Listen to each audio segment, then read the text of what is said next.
In unserer Gruppe herrscht eine Kultur der offenen Debatte, der demokratischen Debatte. Jeder, der möchte, kann sich zu Wort melden. Wir versuchen aber natürlich auch, gemeinsame Positionen zu finden.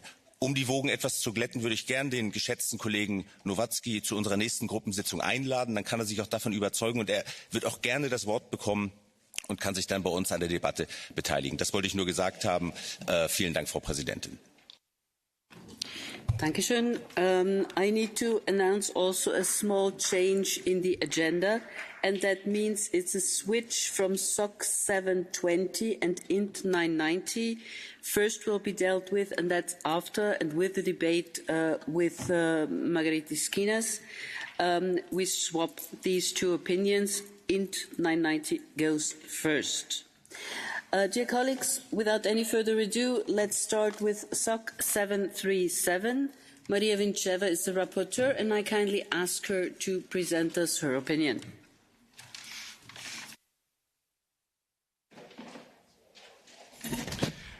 Good morning. I'm here standing. Let me first start by congratulating my colleagues in the Bulgarian delegation with our National Independence Day. I will start with the opinion presenting our overall assessment of the proposed guidelines for the employment policies of the Member States. We consider them appropriate as they address the most urgent issues in the labour market. During its 2022 cycle, the European semester has resumed its broad economic and employment policy coordination, while further adapting in line with the implementation requirements of the Recovery and Resilience Facility. The country reports issued in May 2022 include an assessment of the progress made on the implementation of the European Pillar of Social Rights and its action plan. This year, the Commission has proposed a number of amendments in the employment guidelines, reflecting its recent policy initiatives.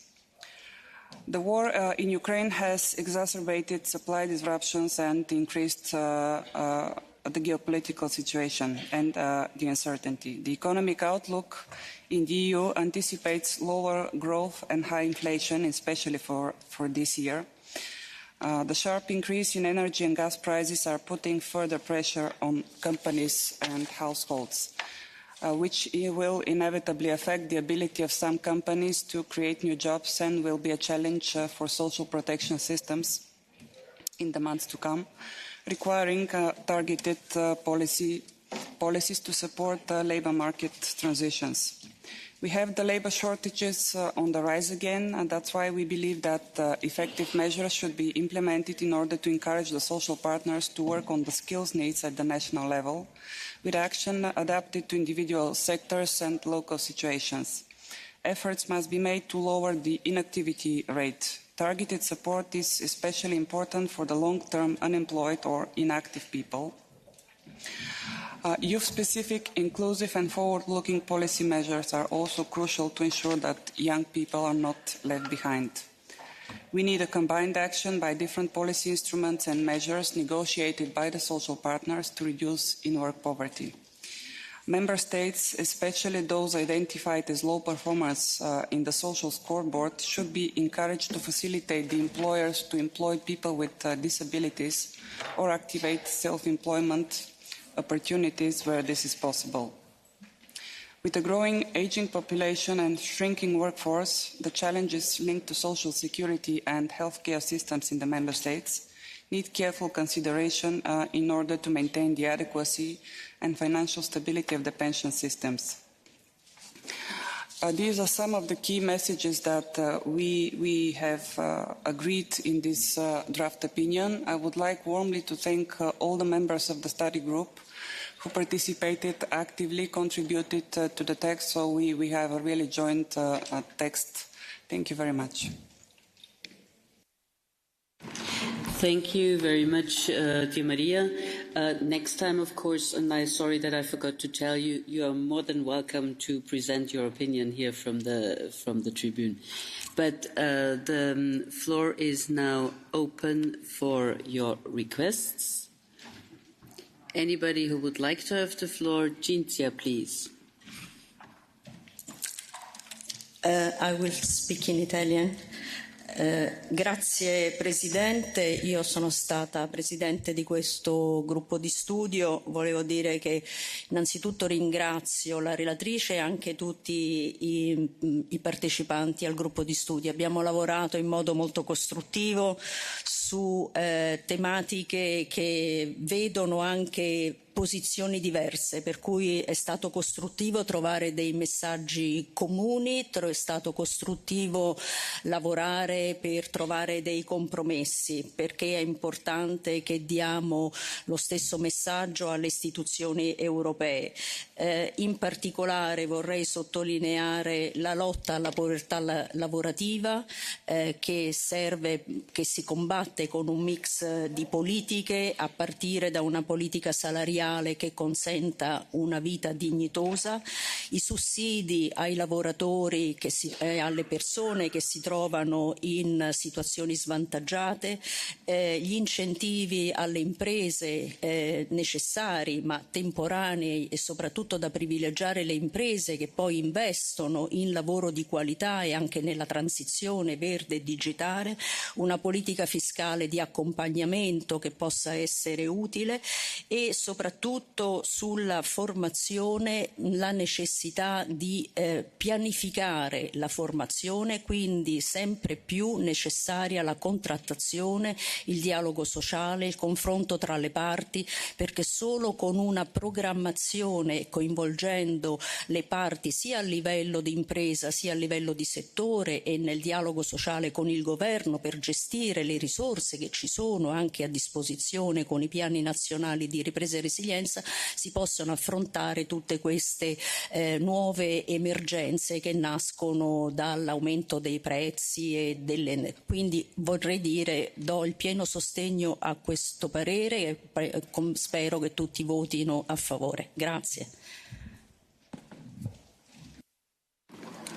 Thank you very much. Now, Thank you, Chair.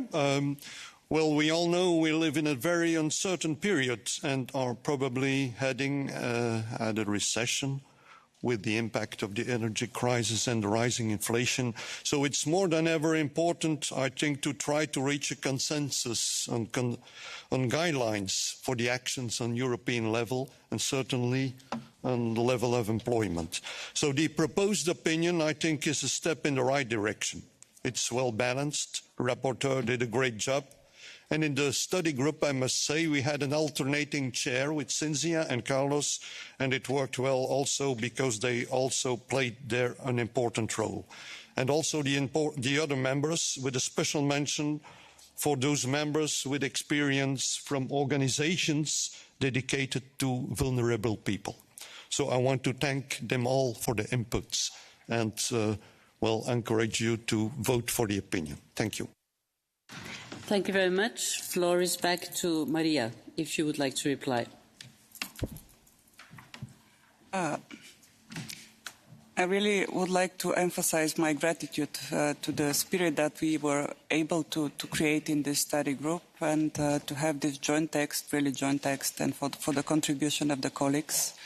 And I forgot to encourage colleagues in the plenary to support our joint opinion. Thank you. Thank you very much. I see that there are 5 amendments, but all these amendments have been accepted by the rapporteur, which is not a big surprise as she figures among the presenters of these amendments. So I would like to know if anybody is against these amendments. If that is not the case, they are just accepted in block, and we can directly proceed to the vote on SOC 737, and the vote is open.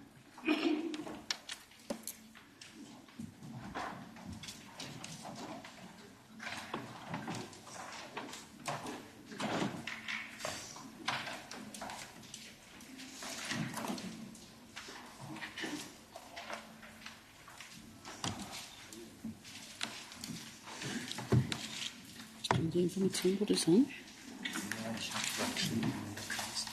Noch better. Yeah.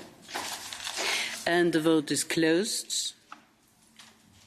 And we have 146 in favor, 2 abstentions.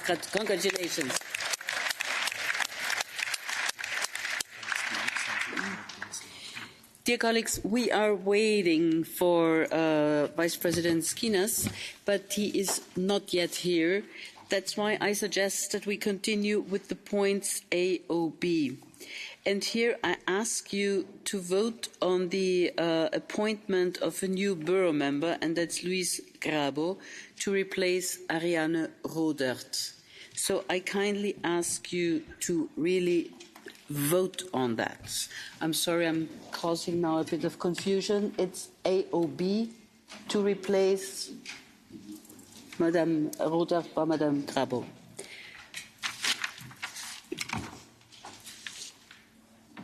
And the vote is open.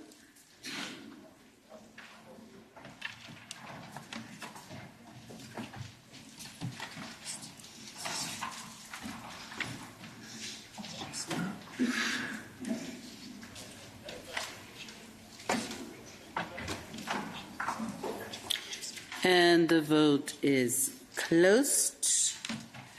And we have 140 in favor and 4 abstention, nobody against.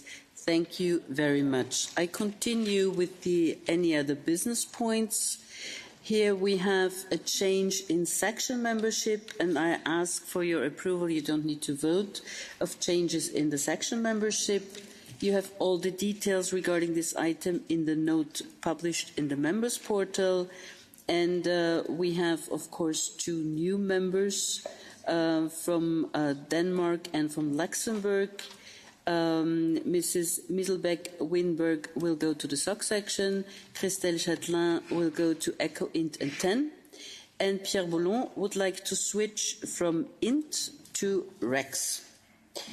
And I also ask you for your approval of changes in section bureau membership as stated in the note available in the members portal. And that concerns Katrina Leitane will replace Ariane Rodert as Vice President of the SOC section, and Pietro Barbieri will replace Ariane Rodert as member of the SOC Bureau. I guess there are no objections against this. Thank you. And then last point on the AOBs, that's the information reports. Here I ask for your approval to prepare the following REX information report that's called Implementation of the EU-UK Withdrawal Agreement, including the protocol on Ireland and Northern Ireland. And if there are no objections, I will deem the changes approved. And I see no reaction, so thank you very much for this. Yeah. We have. Das geht nicht.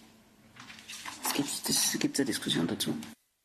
We have now the point that we are still waiting, of course, to the arrival of the Executive Vice President. We could start with ECHO 581 if Judith Vorbach is ready already. And Judith, ich muss dich warnen, es kann sein, dass ich dich unterbrechen muss, wenn der Kommissar kommt. Ist das für dich okay? Ja? Danke, dann darf ich dich bitten, dass du uns die Stellungnahme vorkommst. Du bist uns natürlich auch hier am Podium willkommen. Es ist ganz, wie du möchtest.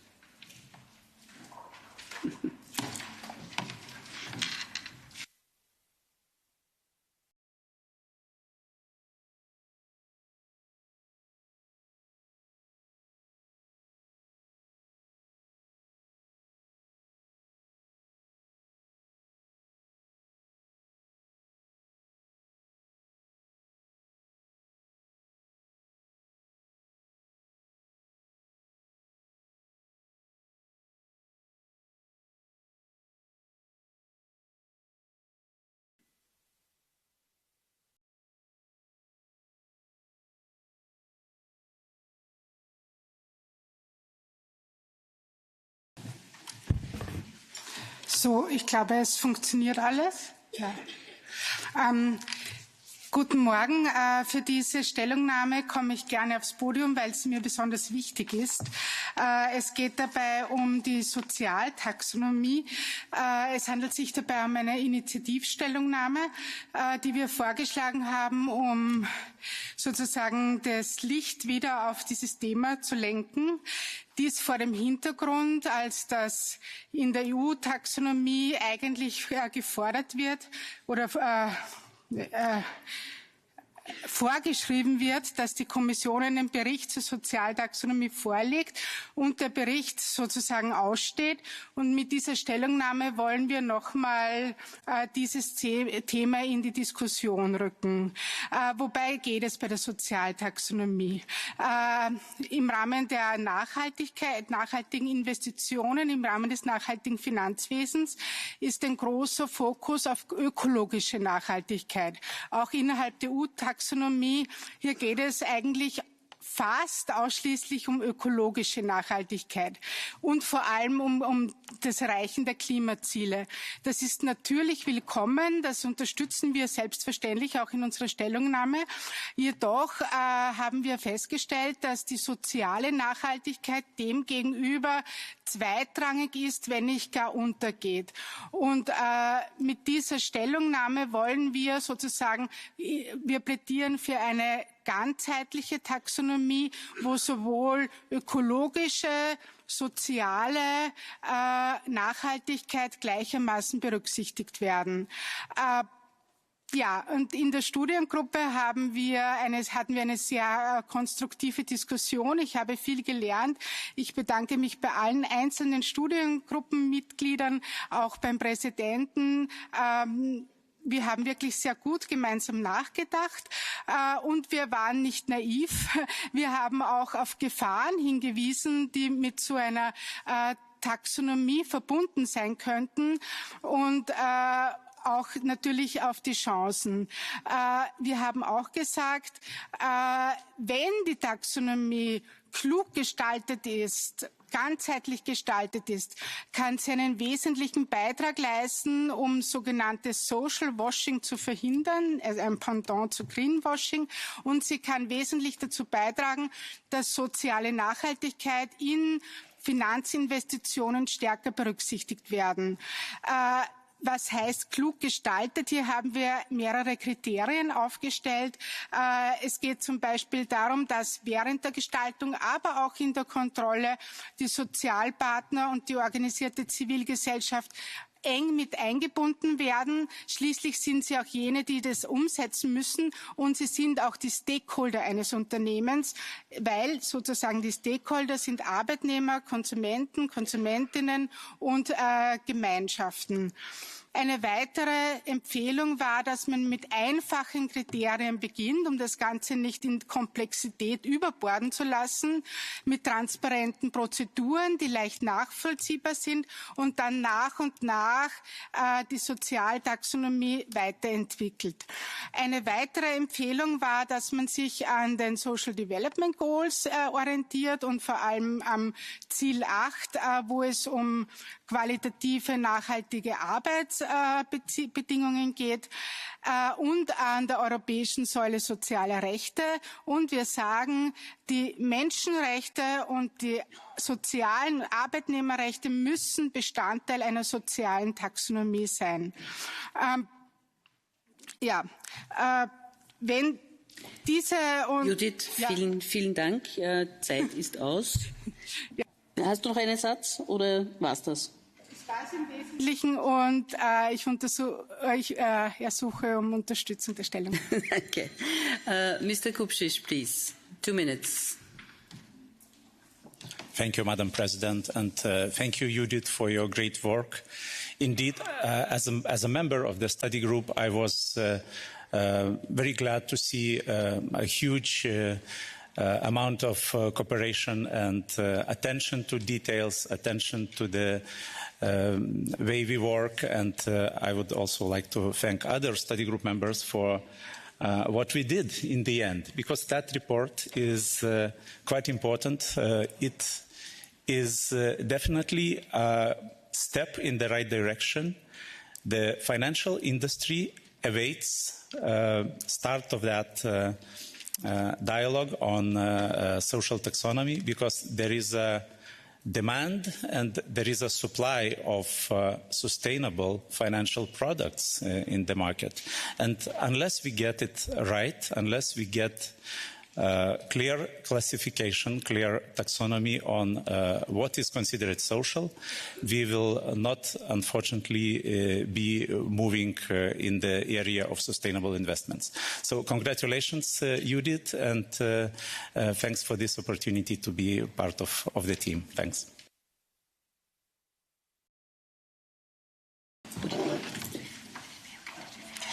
Yes, thank you very much. Madame Biégon, s'il vous plaît.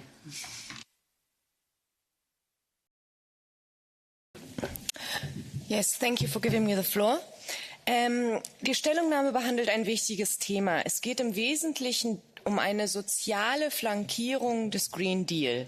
Schon lange ist klar, dass wir eine massive Ausweitung von öffentlichen Investitionen brauchen, um das Ziel der Klimaneutralität zu erreichen.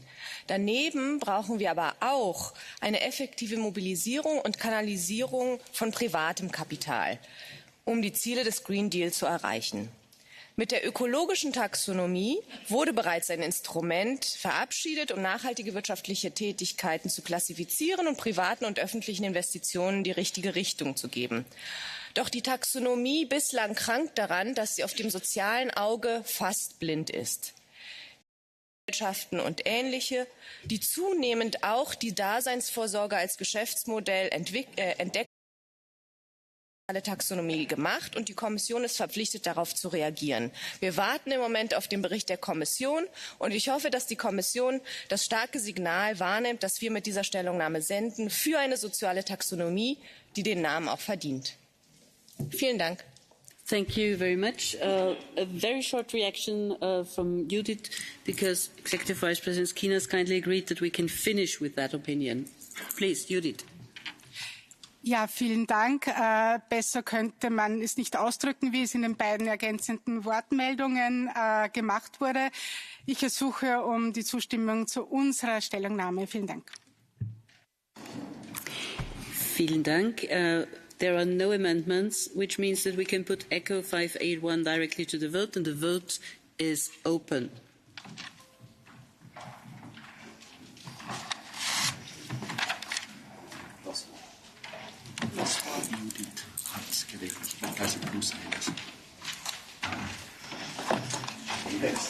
We have to add one vote, as Mrs. Vorbach has not her device with her, so please registry add that one vote. Okay? Thank you. And the vote is closed, and we have 122 in favour, 26 against, and 12 abstentions. Congratulations.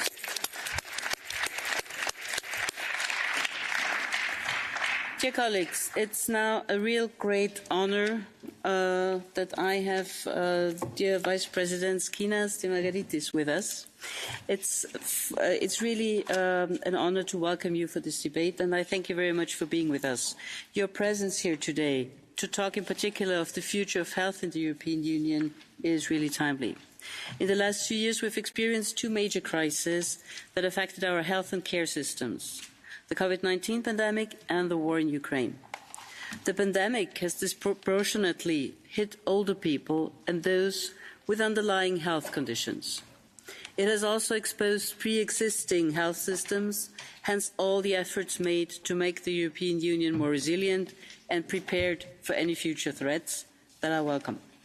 More recently, the war in Ukraine has not only destroyed the Ukrainian health system, but also increased pressure on the health and social systems of the countries that received many refugees, in particular the countries bordering Ukraine.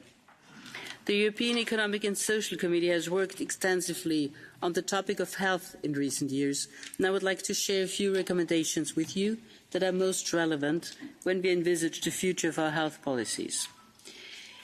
First of all, we need a transformative approach to health and care, having people, their rights and their needs at the centre. The ESC is in favour of a European care guarantee to ensure that everyone living in the European Union has lifelong access to affordable, accessible and quality health care and care services. We need more investments directed particularly to health and care workers, including informal carers.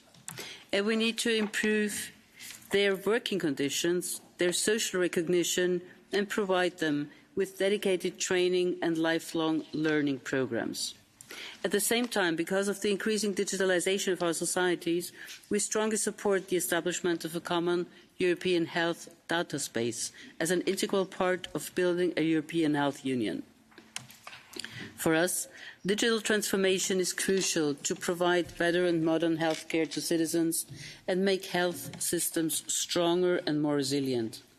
In addition, digitalisation will support long-term competitiveness and innovation in the EU's medical system.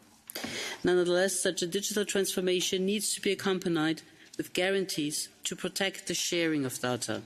It also needs to go along with better digital literacy.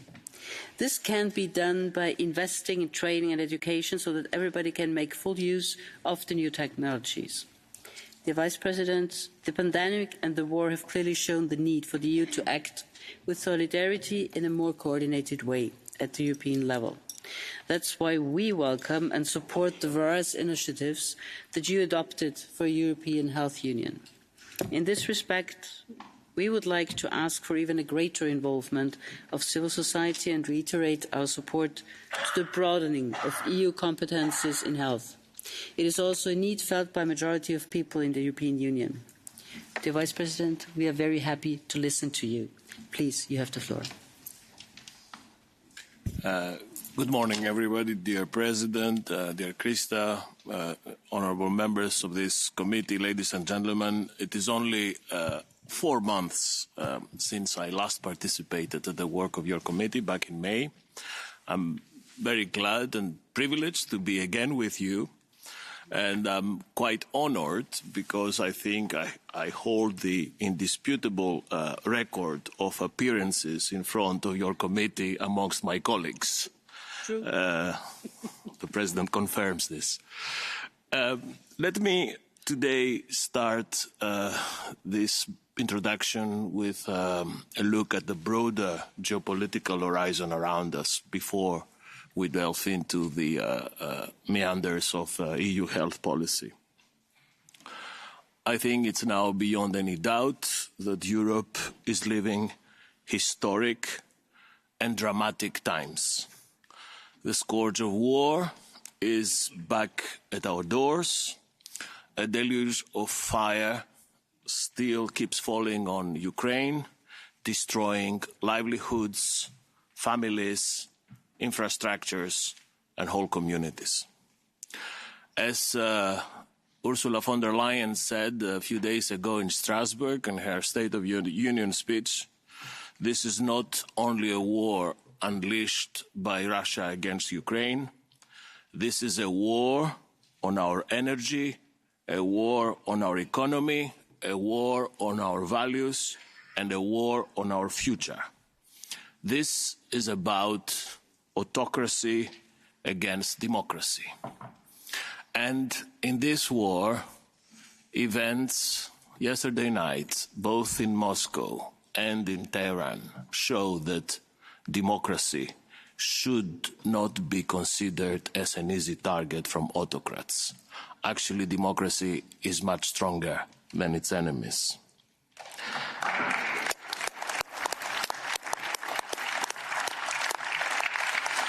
This war, ladies and gentlemen, dear friends, has also multiple wider implications, as we all know. And the months ahead will not be easy.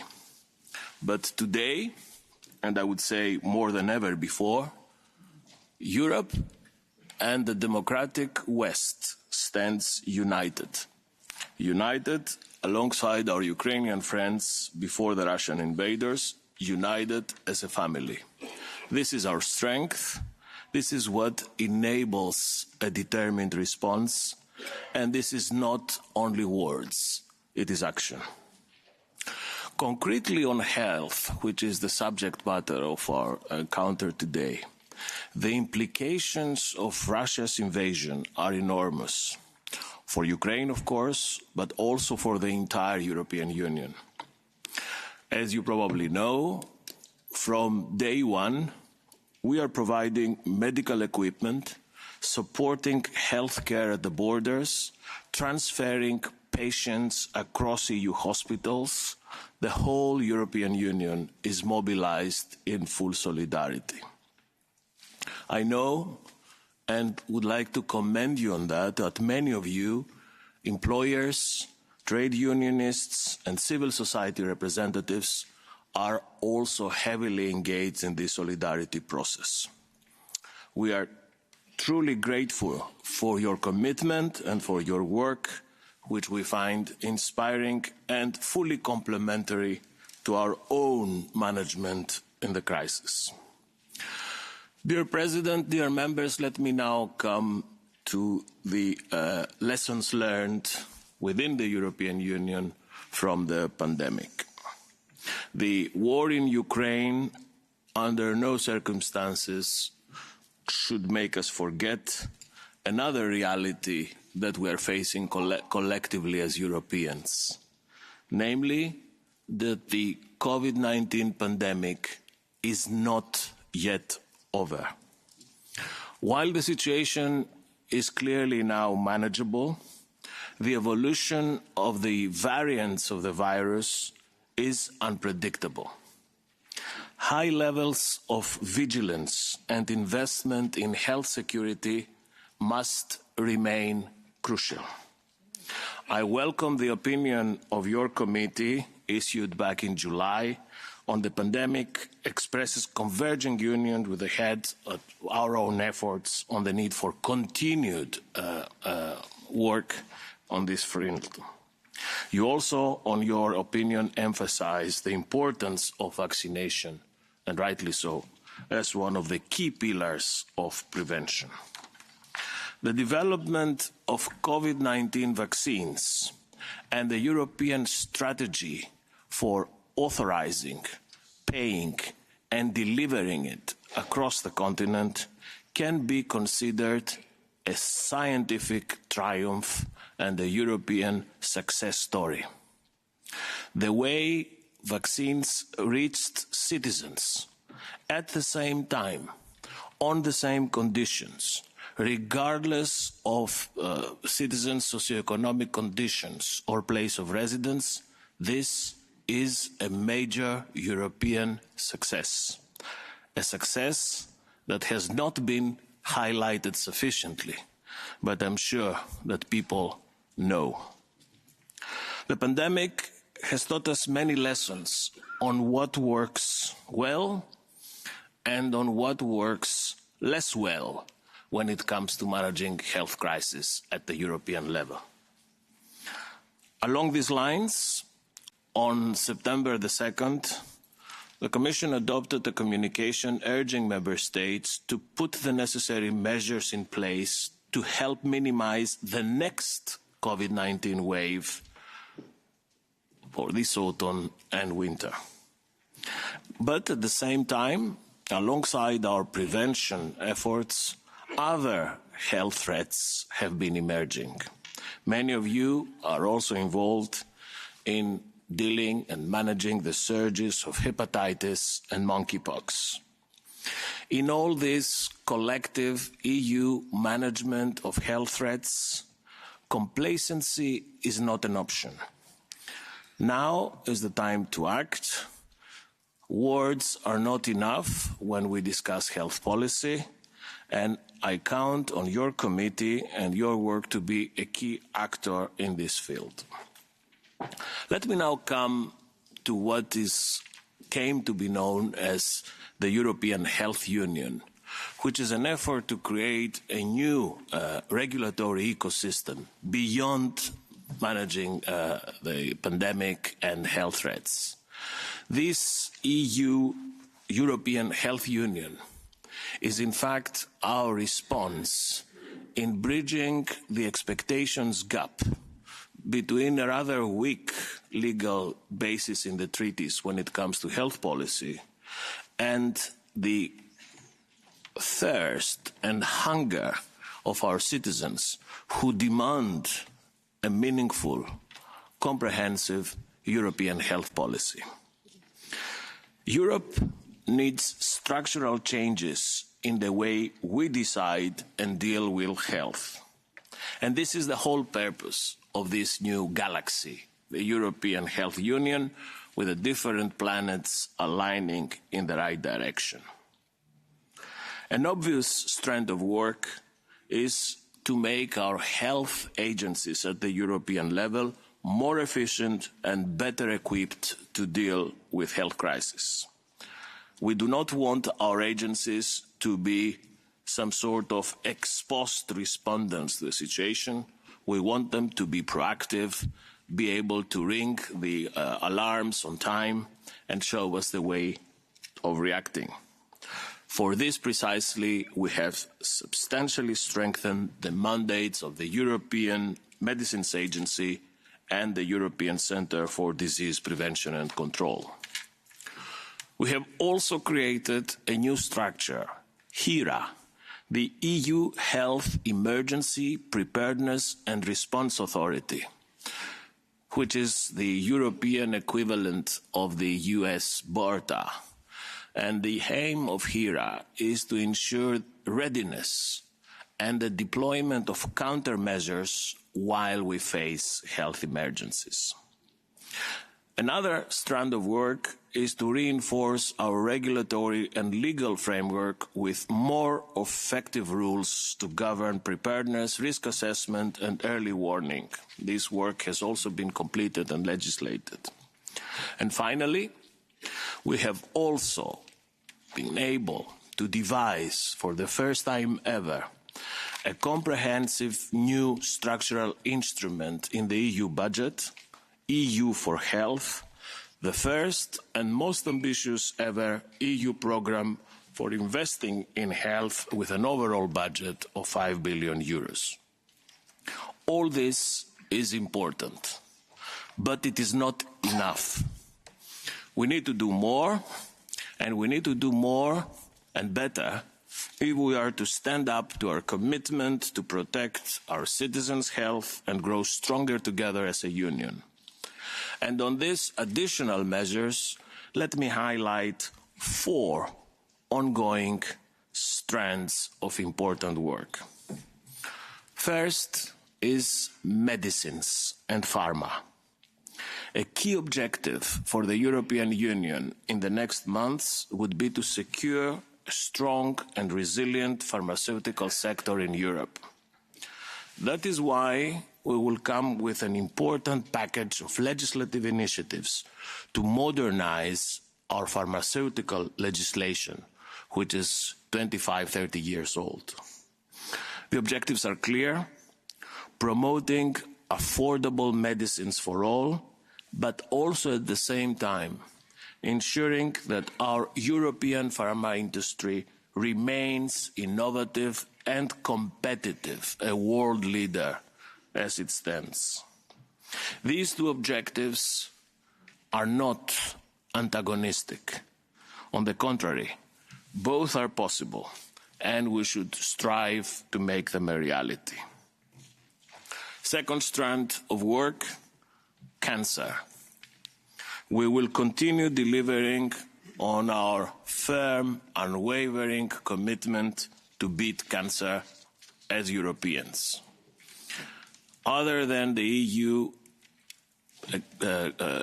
Beat Cancer plan that you are all familiar with, we presented on 4th of February 2020, earlier this week we have adopted an important recommendation to boost screening schemes so that they target more people and more cancer types.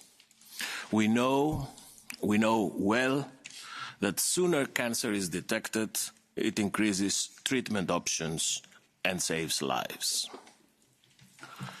Third priority is digitalization. We are scaling up the interconnections between our health systems in Europe through the creation of a revolutionary pioneering scheme of a European health data space. The aim here is to provide more control to individuals over their health data, but at the same time use this to improve healthcare treatment in the Union. This scheme will also serve to unleash the potential of health data for research and innovation, but also for effective policy making. I do welcome the warm support to this proposal expressed in the opinion that you are adopting today. And it confirms our analysis of the needs in this sector and the challenges ahead of us. I want to be also very clear on this. Of course, we all agree that the success of this initiative is absolutely, crucially, vitally linked to the public trust on the system that we're aiming to put in place. Citizens must be confident that their health data is adequately protected. And for this, we have foreseen strong organizational and technical safeguards. And another crucial connected side issue to this proposal is, of course, the credibility of our cybersecurity guarantees. We did have integrated strong requirements that will need to be complied upon to build this EU data health space, at the same time allow fair access to it. I look very much forward to pushing this landmark, pioneering initiative and very tangible project together, and we would assure that it comes to fruition soon. Fourth and final aspect of our work is care. We know how interlinked long-term care and health systems are. So the more they're integrated, the better they can provide good and cost-effective solutions. I welcome how active your committee is in this area and the opinion for adoption also today on this matter. And I do agree with you on the need for a transformative approach to care, going beyond minimum standards and providing for a quality ecosystem for care. On the 7th of September, a few days ago, we adopted a new European care strategy exactly along these lines. Our focus was on availability, affordability, accessibility, and quality of care service. And I'm glad to note that there is a strong convergence with the calls that your committee makes in this respect. As you have also signaled in your opinion, we have placed a strong focus on the vital role of carers and the need to improve their working conditions and address effectively staff shortages that we are seeing across the European Union. Dear President, ladies and gentlemen, before concluding, allow me to refer to another very crucial issue that we will push forward next year. As announced in the State of the Union address, we will come up with a new initiative next year on mental health. This is a very complex arena, brought to the spotlight and exacerbated since the pandemic. Mental health still means different things to different people. But one thing is indeed clear, that it is more than about depression. It is an integral and essential part of an individual's health. And it goes without saying that a healthy, thriving population is a precondition for a vibrant society and a competitive economy. I very much look forward, together with my colleague Stella Kyriakides, to working together with your committee on mental health in the next months. Dear President, dear friends, let me conclude these remarks with the inevitable Hellenic reference. The Greek philosopher Heraclitus used to say that change is the only constant in life. This world is changing. The European Union is changing too. And both the war in Ukraine and the pandemic show now the urgency of further strengthening our coordination as Europeans, not only at governments level, but also as individuals, as members of societies, as representatives of the sectors that you bring in these four together. This is a moment to strengthen the European project as a whole, but this is also the moment to continue standing united. United alongside our fundamental values of peace, security, and prosperity. In short, this is what we need to defend today, a model of open society, our European way of life. Thank you very much.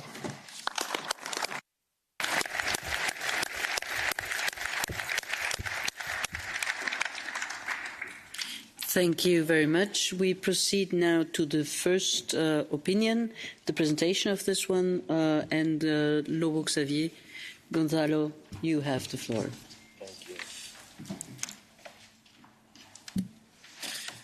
Thank you so much, dear President.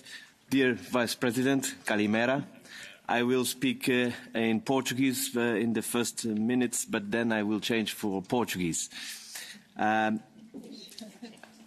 Thank you so much for your kind words and your kind presentation and your references to the work that we performed in our study group. In fact, we did, in my humble opinion, we did our best to achieve and to send the correct messages from the organized civil society regarding something that is crucial for the European citizens, something that is crucial for the European way of life, our health. And if we, as Europeans, we performed very well in the sense that we had the ability to fight against COVID, and we had the chance to bring new and innovative solutions for the citizens. This is a never-ending story, in fact, like you mentioned. In fact, the example of the European COVID certificate that allow the citizens to better organize their lives and to combat the disease, it was a good example of using data in a very proper way. I will change now for Portuguese. O Comitê Económico e Social Europeu, evidentemente, que analisou esta proposta e focou algumas recomendações que, do nosso ponto de vista, serão fundamentais para algo que o Sr. Vice-Presidente também já referiu, a confiança dos cidadãos. E, de facto, os cidadãos têm que estar confortáveis com o uso dos seus dados, quer para efeitos de melhoria dos serviços públicos, quer para efeitos de potencial uso no combate às doenças e no desenvolvimento de soluções inovadoras por parte dos investigadores. E, nesse aspecto, reforçamos que, sendo uma matéria muito sensível e da própria identidade dos cidadãos, é também importante que os cidadãos europeus percebam que este investimento que está a ser feito no uso dos seus dados é um investimento de confiança, de competência, mas que não vai pôr em causa os sistemas de saúde europeus que foram tão massacrados durante os últimos 2 anos. E, nesse sentido, entre diversas recomendações e de incentivo à investigação e ao desenvolvimento de novas tecnologias com base na informação agregada dos cidadãos, é preciso que eles também saibam que este tipo de investimento não vai pôr em causa os serviços públicos de saúde. Esta é uma questão para nós fundamental. Os serviços de saúde públicos são um bem e um ativo essencial para a vida dos cidadãos, não devem ser postos em causa, devem antes estar alinhados com este tipo de estratégias e com este tipo de investimento. Por parte do Comitê Económico e Social Europeu, apoiamos e incentivamos este trabalho e continuaremos disponíveis para colaborar no futuro próximo. Muito obrigado. Thank you very much. Now the presentation of the second opinion, Madame Tusalanara. Thank you, Madam Chair. Vice President, colleagues, accessing affordable and quality care is a right for all people across their life cycle. As a Greek, I'm only too pleased that Mr. Skinas, the Vice President, is working to promote our European way of life, which should be socially just, inclusive and address critical gaps exposed by the pandemic in our social protection. This care system is a litmus test for our European way of life. To this end, our opinion sets out two novel interrelated elements. First, we propose a European care guarantee, similar, inspired but not identical to the youth guarantee, to ensure that everyone living in the EU has access to affordable and equitable care services. Second, as a prerequisite for this guarantee, we emphasise the need for a transformative paradigm shift, which goes beyond the minima to foster a quality ecosystem for care that leaves no one behind. To this end, our opinion raises key issues. How should future services be provided and funded? How to encourage investment for innovation and resilience, address workforce issues, training, recruitment, retention, and adversity such low pay. Also, the implications of informality and precarity that are strongly present in the sector, along with a tremendous job-creating potential. And we also raise the gender dimension. As ESC, we really welcome the care strategy, but we also urge the Commission to be ambitious in its implementation, contributing to upward social convergence and cohesion among and within the Member States, whose role is primary. And also, the implementation should encourage a spirit of ownership amongst European citizens. Concluding, I would like to thank my fellow rapporteur, the study group members and president for our fruitful debates and cooperation. We all worked very hard under pressure to achieve a balanced and timely opinion, which I hope will be fully supported by this plenary. Thank you for your attention. Thank you very much. Mr. Ilić, please. Hvala. Poštovana, I will speak Croatian. Poštovani gospodine potpredsjedniče, poštovana predsjednice, članovi, sama inicijativa za predlaganjem ovog mišljenja javila se iz razloga i s namjerom jer je proteklih godina odbor usvajao mišljenja u kojima se spominju zdravstveni radnici, ali u raznim drugim kontekstima i aktivnostima, što je bilo osobito vidljivo i još uvijek je u COVID i post-COVID razdoblju, a cijelo vrijeme su na prvoj crti borbe protiv COVID-a, te su pokazali izvanrednu razinu solidarnosti. Ovaj dio mišljenja koji se tiče zdravstvenih radnika fokus stavlja na više stvari. Prva je ta da smo svjesni toga da snažni i otporni zdravstveni sustavi se temelji isključivo na obrazovanim, kvalificiranim i motiviranim zdravstvenim radnicima, te da ih oni mogu razvijati, a to ide i u kontekstu preporuka konferencije o budućnosti Europe, koje su usmjerene na stvaranje prava na zdravlje svim Europljanima, gdje se jamči jednak i univerzalan pristup zdravstvenoj skrbi. Nadalje, zapošljavanje u zdravstvenom sustavu potrebno je učiniti privlačnijim za mlade, ali i za povratak onih koji su ga iz nekog razloga napustili.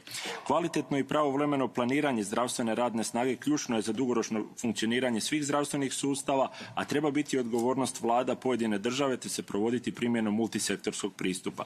Radni uvjeti su jako važni, plaća je važan čimbenik, zapošljavanje i zadržavanje radnika u zdravstvenom sustavu, ali pristup obrazovanju i osposobljavanju, profesionalni razvoj i sposobnost zadržavanja vještina, propisano službeno radno vrijeme te ravnoteža između privatnog i poslovnog života doprinose zdravom i privlačnom radnom okruženju kao i sigurnost radnika na radnom mjestu.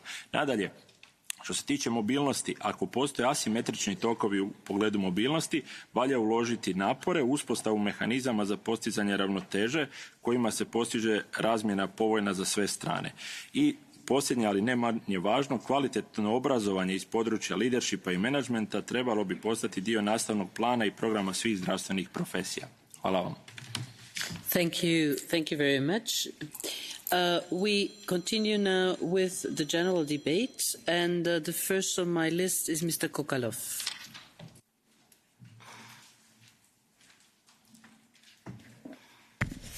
Thank you, Madam Chair. I'm here on the other side.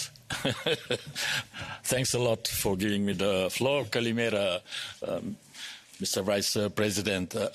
Please allow me to speak my mother tongue, and so I will switch Bulgarian, so put your earphones.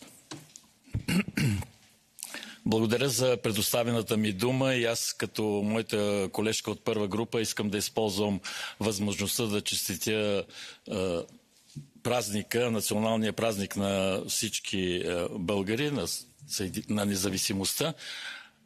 Чудесен ден, който показва как с общи усилия един народ е извоювал своята независимост. Тоест в основата на всички постижения трябва да има солидарност, трябва да има заедност, за да може да се постигнат резултати. Благодаря ви, госпожо председател, за вашите встъпителни слова, защото те всъщност очертаха голяма част от проблемите, а и от това, и от факта, че Европейския икономически и социален комитет в своята дейност винаги е отделял огромно внимание на проблемите в здравеопазването. И аз мисля, че в всичките свои становища е давал добър пример и насоки за усъвършенстване на здравеопазването в Европейския съюз. Напомням само, че още със създаването на Европейската общност с Римския договор е записан текста, че всеки европейски гражданин трябва да има равен достъп до качествено здравеопазване. Дали е така, оставям на всички вас в тази зала да си отговаряте колко и доколко това е постигнато. Аз съм съгласен, господин заместник-председател, с очертаните приоритети. Като участник в всичките тези становища, проучвателни групи, тъй като голяма част от моя съзнателен живот и сега продължава да е в сферата на здравеопазването, моята първа професия, аз съм лекар, медицински лекар, и голяма част от проблемите се срещам всеки ден, така да се каже. Thank you very much. I'm sorry, but your time's up. Sorry. We continue with Seamus Boland, President of the Group for Organized Civil Society. 2 minutes. Okay. I'm just trying. That's great. Thank you, Madam President. I'll try and be quickly. First of all, I would like to welcome you, Vice President, and thank you for your appearance here. I welcome greatly your words on Russia. I read this morning on this terrible, evil war. They are losing it. But they will try to win it on the fields of Europe. They will try to destabilize citizens in Europe. And for that, we have to be mindful that they will try to ensure that we as citizens are divided. They will support right-wing or even left-wing extremists, and they will try in that way. And that is why we have to be united. And that is also why the health union proposed by President von der Leyen and reiterated by you this morning is extremely important. You mentioned the hunger of citizens. Can I ask you that the citizens represented in this House, many of them who are organisations, people working on the ground as demonstrated in the pandemic, they want to be involved.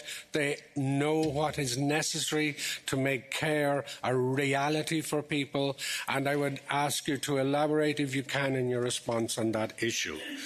It is extremely important that the European healthcare strategy announced 1 year ago, based on the European Pillar of Social Rights, is continued as you suggest.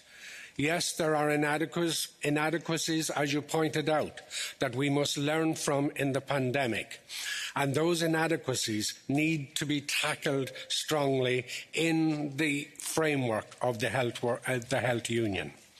In this context, we need to be ambitious. We need to ensure that dignity, autonomy, community, inclusion, social fairness and sustainability are paramount as values in the development of the healthcare union. In 2022, these strategies epitomise the Europe that we must all believe in, a one that cares for its citizens and, above all, listens to them. Mr. Vice President, there is much to congratulate the EU and the ESC in terms of the work we have all done together. But certainly, this opinion, and my thanks and congratulations to the rapporteurs, should be read by everybody in the House and in the Commission. The importance of health and ensuring that citizens, as you say, are listened to and are part of the health work strategy cannot be underestimated. So I welcome your thoughts this morning and I ask you to ensure that we are part of that discussion in the future. Thank you very much. Milena Angelova. Thank you, President. Dear Vice President Skinas, welcome to our House. And it's my pleasure to welcome you today on the occasion also of the Bulgarian Independence Day, for which I congratulate my compatriots. With constantly growing for good life expectancy, promoting our European life depends strongly on the quality of medical services and care, and European citizens deserve the best we can provide. A resilient health system can only be based on and developed by educated, skilled and motivated health workforce, which is fundamental for delivering a successful health policy and by consequence essential for the achievement of human-centered health coverage for all and safeguarding the right to health. Health and care workforce are the key to achieve these targets. And here we speak for people who are at the front lines of a battlefield every day. The World Health Organization reports that 180,000 health workers died of COVID only by October 2021. And we know that the world will need an additional of 18 million health professionals by 2030. It is indeed extremely complex equation to solve. Hence, solutions should be complex, smart, and aimed at maximizing complementarity and synergy between all care and health providers in both the public and the private sector as to achieve coverage for all. In this endeavour, we shall take into account the best practices and positive example by the Member States while respecting national specificities and differences. Unpaid informal care or family care is the cornerstone of long-term care provision in Europe currently, but home care and community-based long-term care still remains underdeveloped and hard to access. Considering its important impact, the ESC strongly recommends policies which will foster the formalisation of informal care and support informal carers and contribute to an efficient use of resources.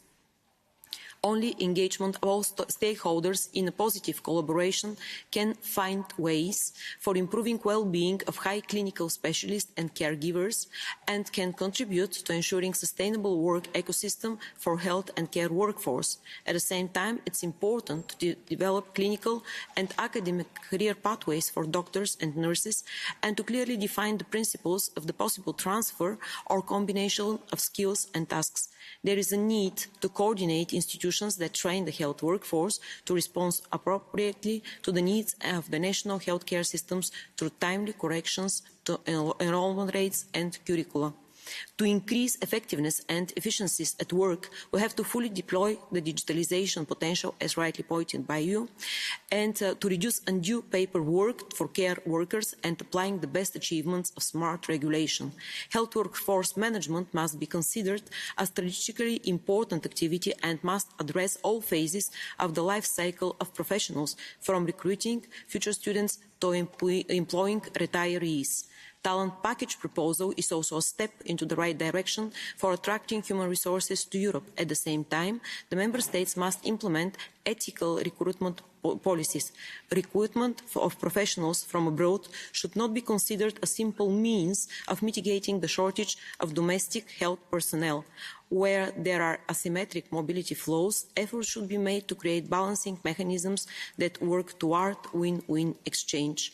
We are looking forward to working with you for the future mental health proposal as well, and we commend you to your very, very valuable work. Thank you.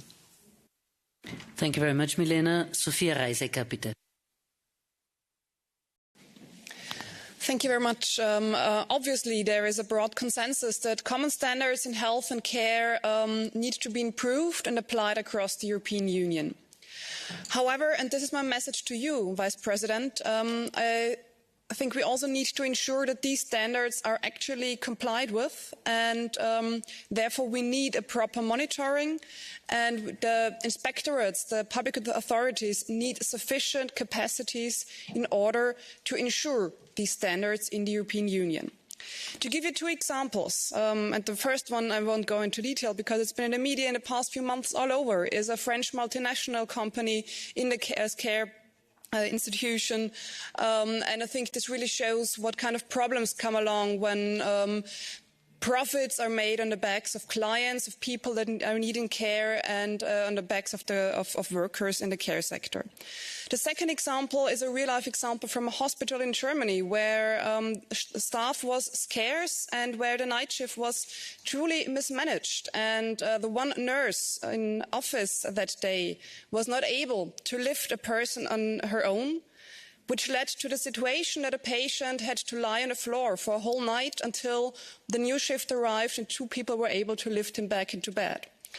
I think these are the examples that really show us that we need to improve the framework in the European Union for staff, but also for patients in the care sector. And I think this is a common goal.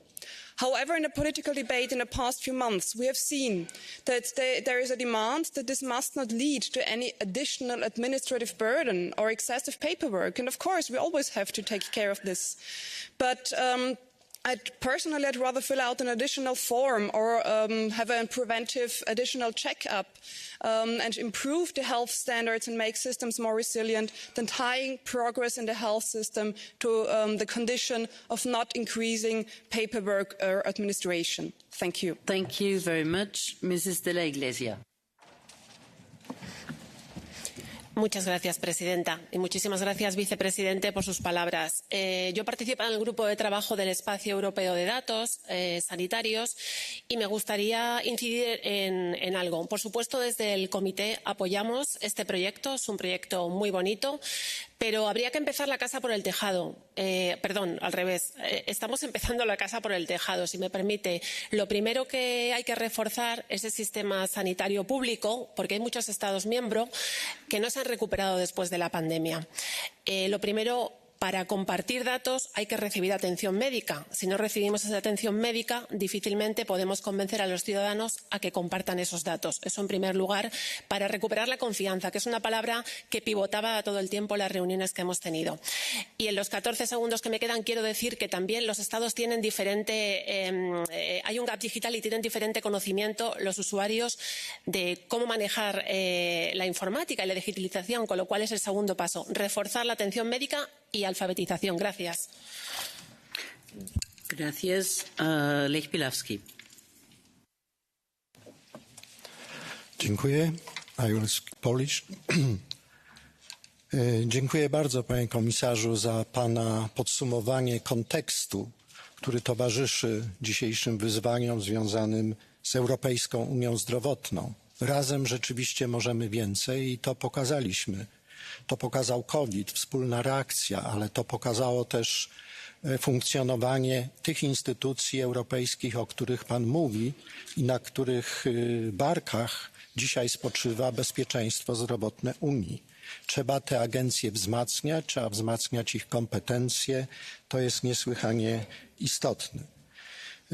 Nie będę odnosił się do szczegółów rekomendacji, bo to jest wszystko w opinii. Popieram te rekomendacje i o tym, co mówiono tutaj już wcześniej, czyli angażowanie nie tylko publicznej służby zdrowia, prywatnej służby zdrowia, ale także angażowanie pracowników opieki zdrowotnej, pracowników służby zdrowia, ale także organizacje społeczne i przedsiębiorstwa społeczne.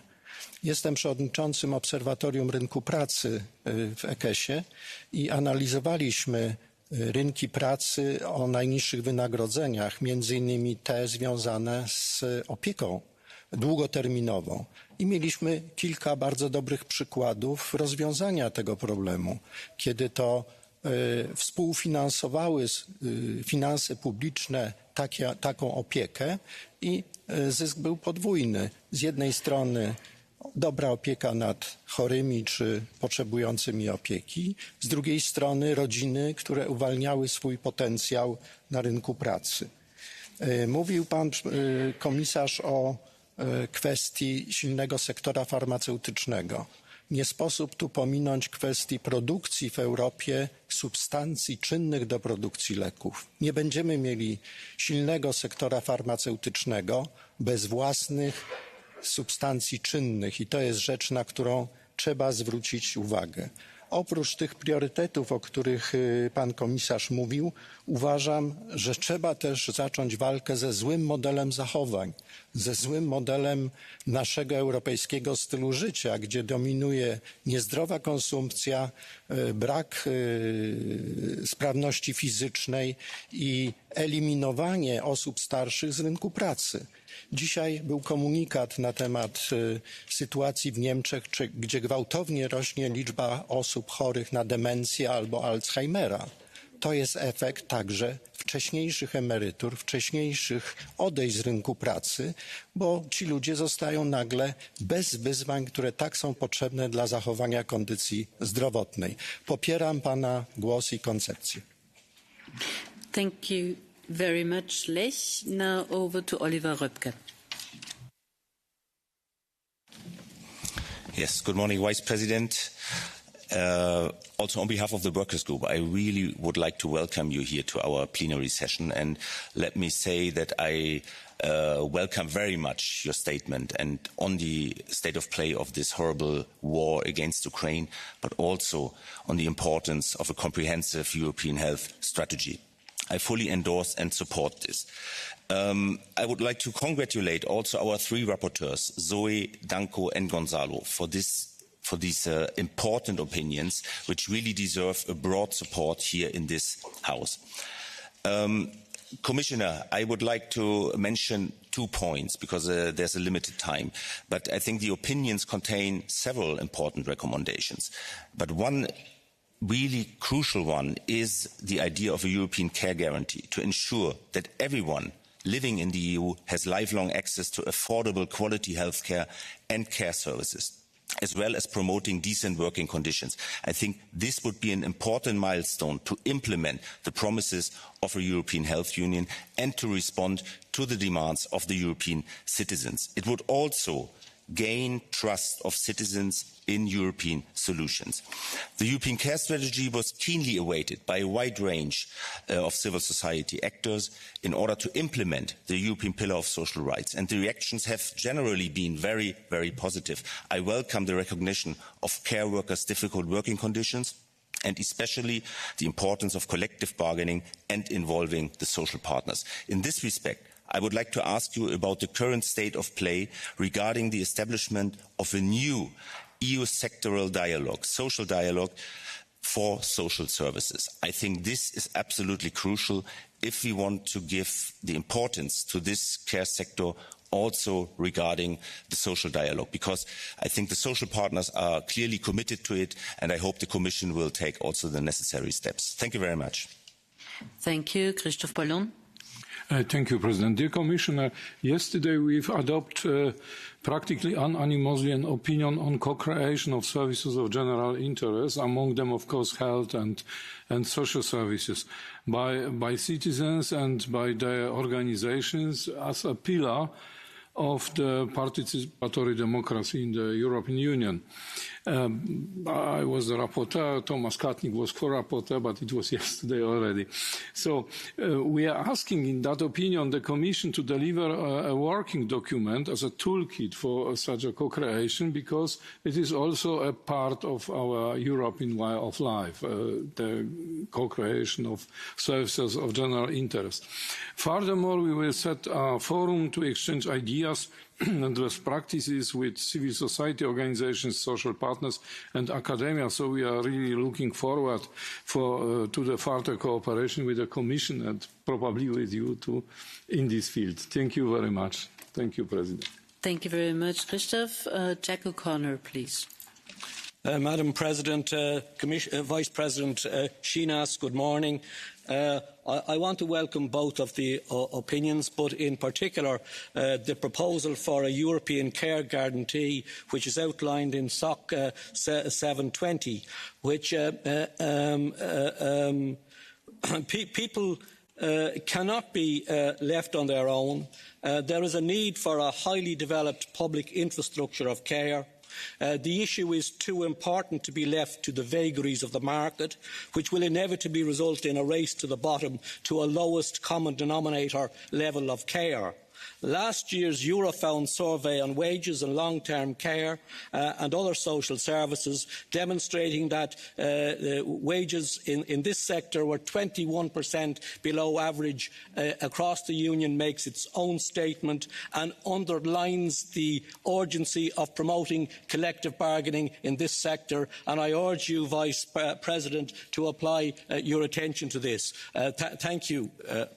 Thank you very much. Pietro Vittorio Barbieri. Thank you, Chair. I'll take the chance to speak in Italian. Grazie al signor Commissario per essere di nuovo qui con noi, apprezziamo molto la sua presenza. Volevo semplicemente fare una piccola affermazione che il Comitato sta promuovendo in maniera chiara la necessità di avere sistemi sanitari e sociali efficienti e competenti e al contempo garantisca i diritti delle persone e quei servizi siano disponibili in prossimità dell'abitazione di chi ne ha bisogno. Più servizi e più vicini alle persone. Dobbiamo soddisfare il bisogno in particolare di persone anziane e di quelle con disabilità al di fuori delle case di riposo che non hanno dato buona prova di sé durante la pandemia. Lo dobbiamo fare per il profondo rispetto che nutriamo per la vita umana, ma anche per il familiare che gli sta vicino. Il lavoro di cura informale, in particolare di donne, figlie, mogli, sorelle, è enorme. A volte rinunciano persino al lavoro. C'è bisogno di più servizi per ridurre il vincolo, in particolare sulle donne, ma anche di riconoscerne il ruolo dell'assistenza informale. Pietro, I'm so sorry, but your time is up. I'm really sorry for this. Mrs. Chair, please. Köszönöm szépen, elnök asszony. Köszönöm alelnök úrnak a jelenlétét. Ön Herakleitószt idézte. Én hagy folytassam latinul, orandum est, ut sit mens sana in corpore sano. Elegendő-e, ha imádkozunk az egészségünkért, vagy valóban azt hiszük, hogy a megfizethető szolgáltatásoké a jövő. El kell felejteni. Európa felemelkedését azt garantálta, hogy az egyetemes és ingyenes közszolgáltatásokat kapják a polgárok. Ehhez van kötelezettségünk visszatérni tagállami és uniós szinten, ehhez olyan törvények, jogi garanciák szükségesek, amelyek ezeket garantálják. Nem beszélni kell arról, hogy senki nem maradhat az útszélén, hanem garanciákat kell ehhez létrehozni. Köszönöm a kollégáimnak a véleménytervezetet. Thank you very much. And now it's up to the rapporteurs to react. Gonzalo, you're the first one. 1 minute, please. Thank you. I'll do it in English now. Thanks for the comments. And in fact, we had a very interesting working group with members full of knowledge. That's why when I said in the in section that I didn't use an expert, the reason was because all the members in the room were experts in this regard. So it is important to stress two last points. The fact that confidence is something that all the members mentioned in their interventions, and the need to invest aligned. The level of investment for the member states must be aligned with the level of investment in the health public systems. That is crucial, and that will allow Europeans to stay confident regarding their health and their systems. Thank you. Thank you very much. Madame Tutela-Nara. I would like to thank all the colleagues who took the floor because they raised up things and picked up elements from the opinion which were not possible to include in our 2-minute speech. And I think this whole debate brings into focus what we really tried to do.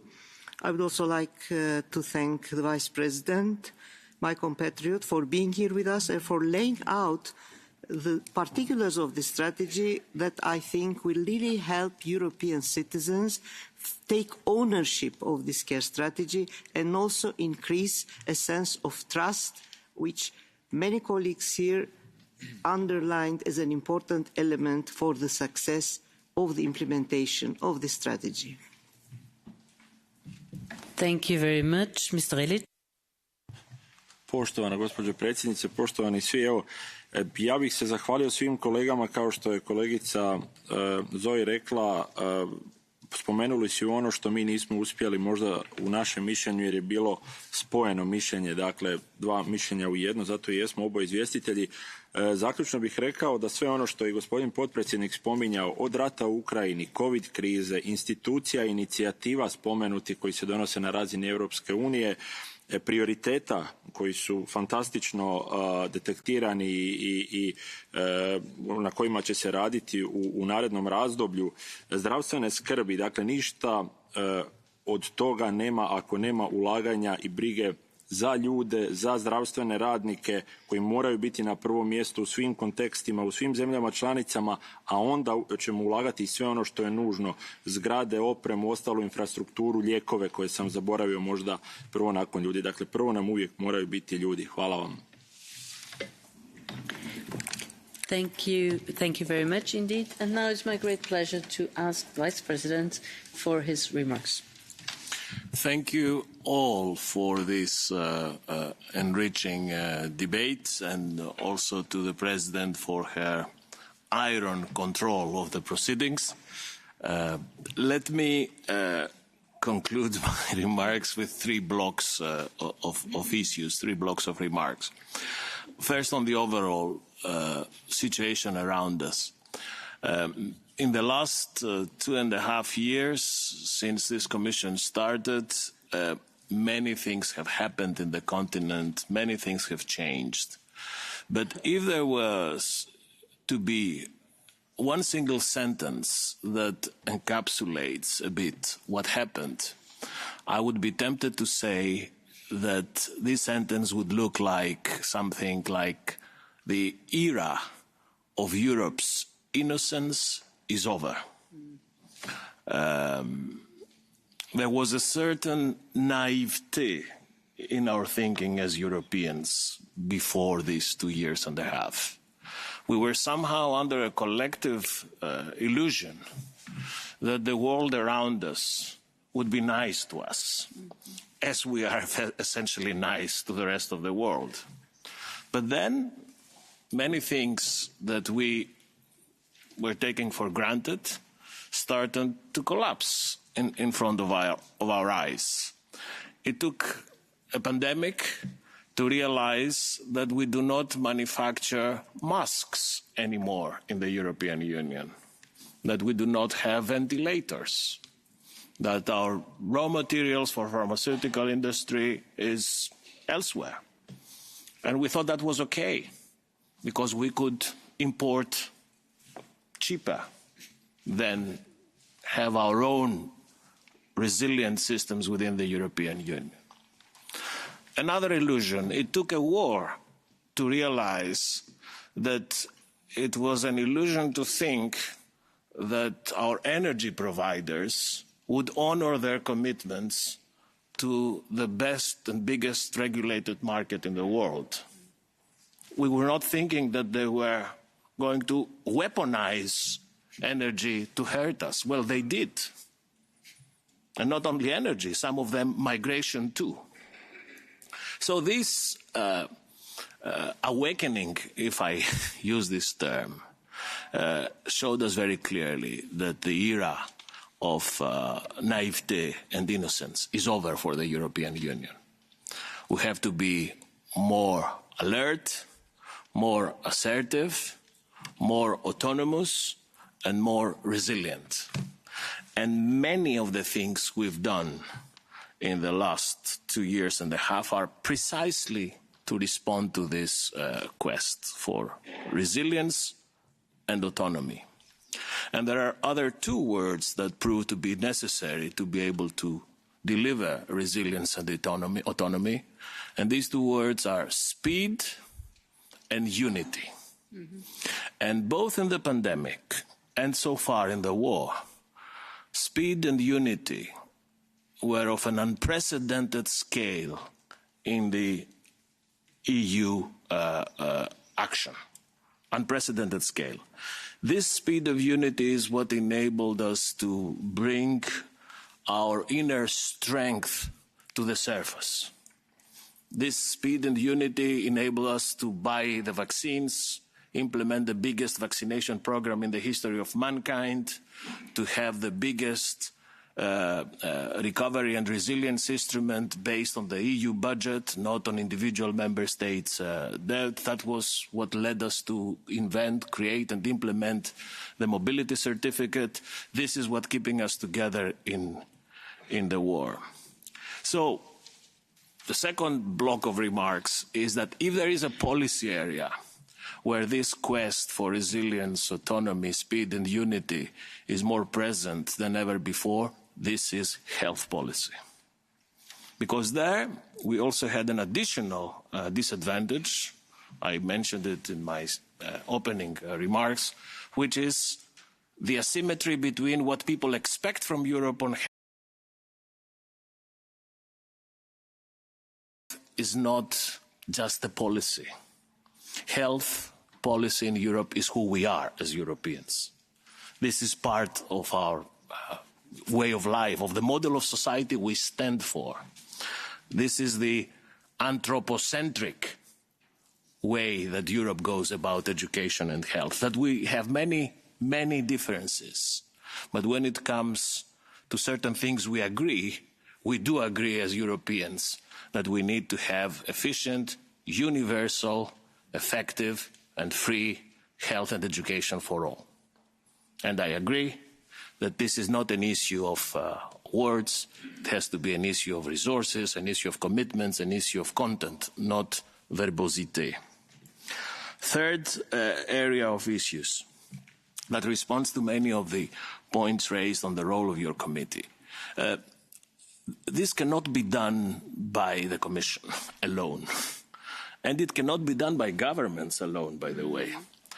On health policy, there are certain things that governments should continue to do, which is to organize and fund their health care provision. This cannot be communitarized. This is paid by the treasuries in each member state, and it will be a mistake, if you ask me, for Europe to build a pan-European layer of health care. That would not be productive.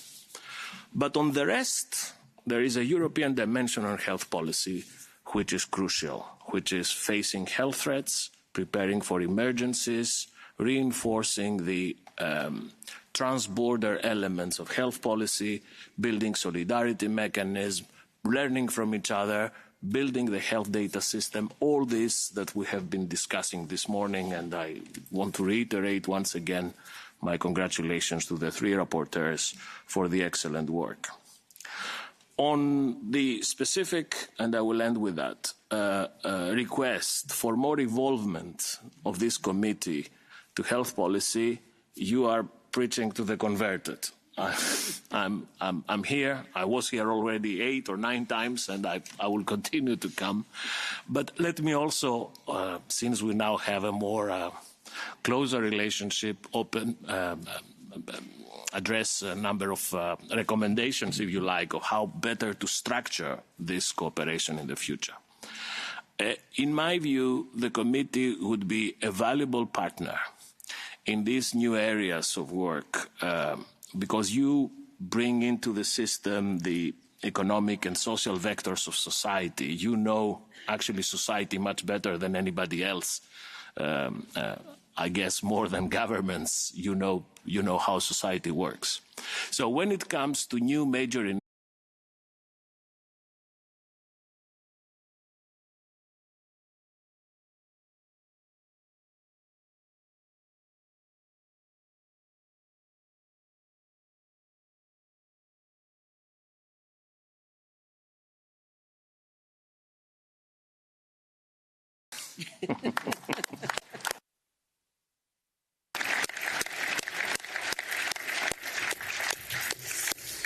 Dear Vice President Skinas Dimagritis, it's really a pleasure that you end with that promise, because at the beginning when you came and said, well, I think I hold the record of those commissioners that are here for the most time, and I voluntarily agreed. I was afraid that you said it's the last time that you're coming.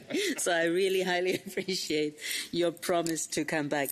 Thank you very much for the ways and for the avenues that you have shown us in order to implement and involve our committee. This is precisely what we are looking for, and this is precisely what we are working on. So for us, the European Year of Skills next year is just an excellent opportunity, and for the RRF, we have already undertaken work and we continue to do so. This is definitely a promise. Concerning today's topic, I also want to share with you that we are continuing to work on health. In January, last January, adopted already towards a new care model for the elderly, and in October we'll adopt the role of family members caring for people with disabilities and older person. And we continue also in November with a conference on the European care strategy. So you see, health, care, that's really one of our core businesses. And we really would like to ensure you that you can count on us.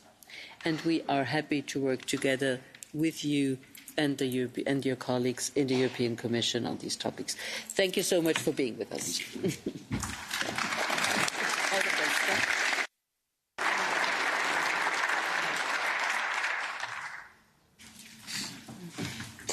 Dear colleagues, we have now these